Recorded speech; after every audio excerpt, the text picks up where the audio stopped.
Bienvenue dans la matinale.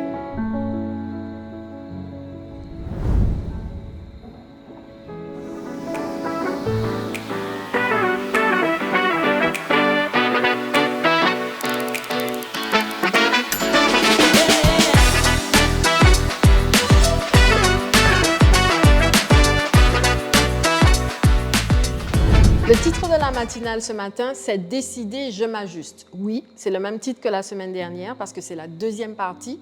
Et d'ailleurs, si vous n'avez pas vu la première partie, je vous invite à aller la visionner.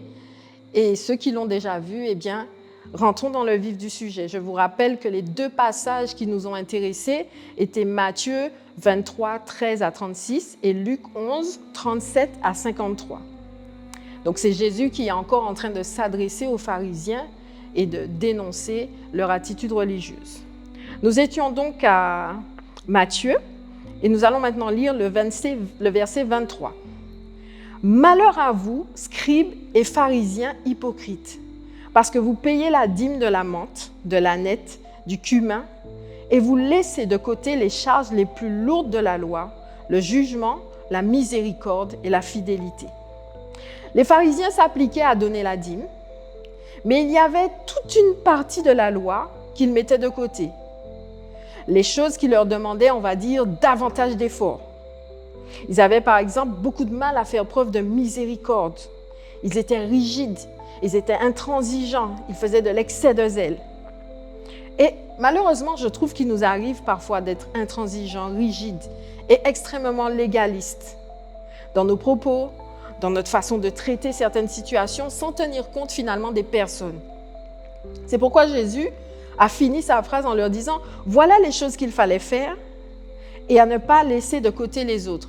C'est bien de faire toutes ces choses que vous faites, donner la dîme et sous, mais il y a des choses qui vous demandent plus, il faut les faire aussi, parce que cela aussi fait partie de ma loi. » Et franchement, on gagnerait à s'ajuster. Considérons la loi de Dieu dans son intégralité. Soyons moins intransigeants. Les pharisiens obligeaient les autres à faire des choses qu'eux-mêmes souvent ne respectaient pas. Il ne s'agit pas de tolérer le péché, mais il s'agit vraiment de prendre toute la loi dans son intégralité. Encourageons les gens, montrons-leur l'intérêt et la satisfaction à obéir à Christ. Aidons les gens à voir l'admirable qu'il y a en Jésus. Les gens ont besoin de voir ça dans nos vies. Les gens ont besoin de voir ça dans nos propos, plutôt que de constamment les condamner. Le verset 25 va nous dire « Malheur à vous, scribes et pharisiens hypocrites, parce que vous nettoyez le dehors de la coupe et du plat, mais au-dedans, ils sont pleins de rapine et d'intempérance. » Les pharisiens accordaient beaucoup d'importance à ce que l'on pouvait penser d'eux. Ils aimaient être au premier rang, ils aimaient prier fort et longtemps, ils donnaient des leçons. Et parmi nous, il y a de ça aussi. Mais je trouve qu'il y a encore plus grave, ceux qui jouent un rôle, ceux qui se façonnent un personnage, une apparence de piété, de miséricorde, ceux qui ont l'air gentils, serviables, mais qui en fait sont tout l'inverse à l'intérieur. Ça n'est peut-être pas le style de vie de tout le monde, et heureusement. Mais il y a un instant T dans nos vies où ça nous arrive à tous. Alors que ça ne devienne pas mon style de vie, je veux m'ajuster. Nous allons finir avec le verset 27. Le verset 27 dit « Malheur à vous, scribes et pharisiens hypocrites, parce que vous ressemblez à des sépulcres blanchis, qui paraissaient beaux par dehors, mais qui au-dedans sont remplis d'ossements, de mort et de toute impureté. » Jésus insiste encore sur le décalage qu'il peut y avoir de l'extérieur avec l'intérieur. Il leur dit, mais en fait, vous êtes comme ces tombeaux, ces sépulcres qui sont tout blancs à l'extérieur, un peu comme les tombes blanches qu'on voit au cimetière à la Toussaint. Vous êtes tout repeint, tout blanc, tout propre, mais au-dedans, c'est la mort. Ce sont des ossements, c'est de l'impureté. Vous n'êtes pas cohérent. Et vous voulez donner des leçons aux autres? Vous me parlez de me laver les mains avant de manger? Et on voit la même chose dans Luc 11. Jésus va faire la même comparaison. Il va leur dire encore pire. Et c'est vraiment ce verset qui a attiré mon attention, le verset 44. Dans Luc 11, « Malheur à vous, parce que vous êtes comme les sépulcres qu'on ne voit pas, et les hommes qui marchent dessus n'en savent rien. Au début, je me suis dit que ça voulait dire, voilà, vous pensez que vous êtes vivant, mais en fait, vous êtes mort et vous n'apportez rien aux autres. Mais en fait, c'est pire que ça. Il faut savoir que dans la loi juive, et ça on va le voir en Nombre 19:16, qui dit « Quiconque touchera dans les champs un homme tué par l'épée, ou un mort, ou des ossements humains, ou un sépulcre, sera impur pendant 7 jours. » Eh bien, dans la loi juive, la mort, les ossements, avaient un pouvoir de contamination de l'impureté. Donc dans Luc, Jésus est en train de leur dire, mais en fait, vous êtes pire que tout. Vous êtes comme ces tombes-là qu'on ne voit plus, l'herbe a poussé par-dessus, donc on ne les voit pas, les gens ne font pas attention, ils rentrent en contact avec vous et en fait, vous les contaminez, vous les rendez impurs. On sait que les pharisiens étaient tout le temps en contact avec le peuple parce qu'ils étaient en fait de la classe moyenne, donc ils étaient tout le temps avec le peuple. Donc vous imaginez les dégâts que ça pouvait faire? Je crois vraiment que c'est à nous de nous ajuster pour arrêter justement cette pandémie-là, parce que nous sommes comme eux au final. Nous le faisons aussi. Soyons cohérents, soyons vrais. Jouer un rôle, ça fait du tort à soi, mais ça fait aussi du tort aux autres, à ceux qui nous fréquentent, à ceux qui nous observent.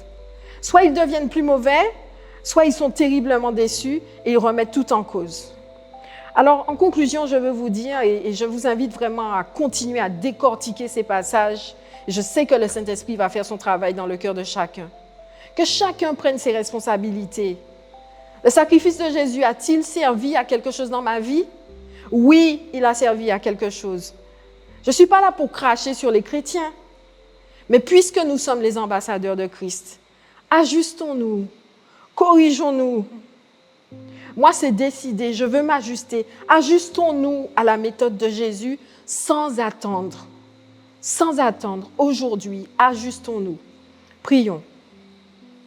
Dieu de toute grâce, tu es tellement excellent, tu es tellement merveilleux, tu es tellement amour, tu es tellement bon, tu es un exemple tellement parfait de justice, de bonté, de fidélité.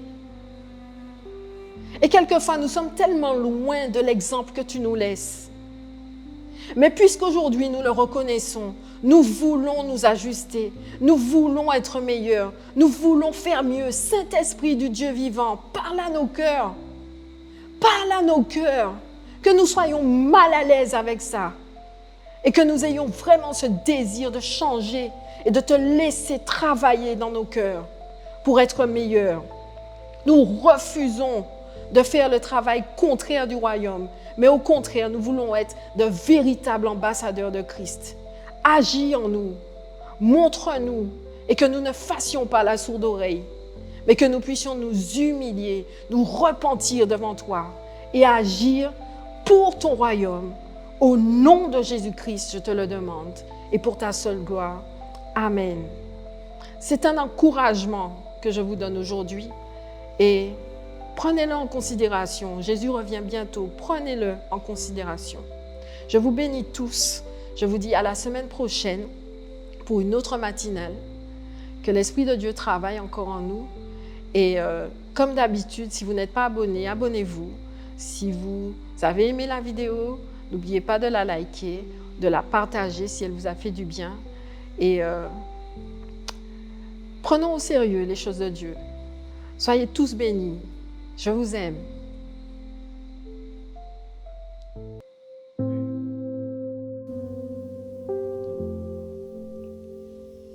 Si cette méditation t'a touché et que tu souhaites accepter Jésus-Christ comme ton sauveur, répète après moi cette prière. Dieu, je sais que je suis un pécheur et je te demande pardon. Normalement, la conséquence de mes péchés et de mes mauvaises décisions, c'est la mort. Mais je crois que Jésus-Christ a pris ma place sur la croix.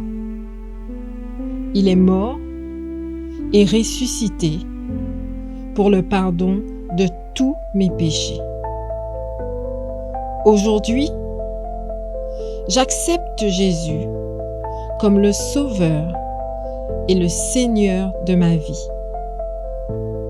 Merci Jésus de faire de moi un enfant de Dieu. Aujourd'hui, je m'engage à te suivre. Au nom de Jésus, Amen.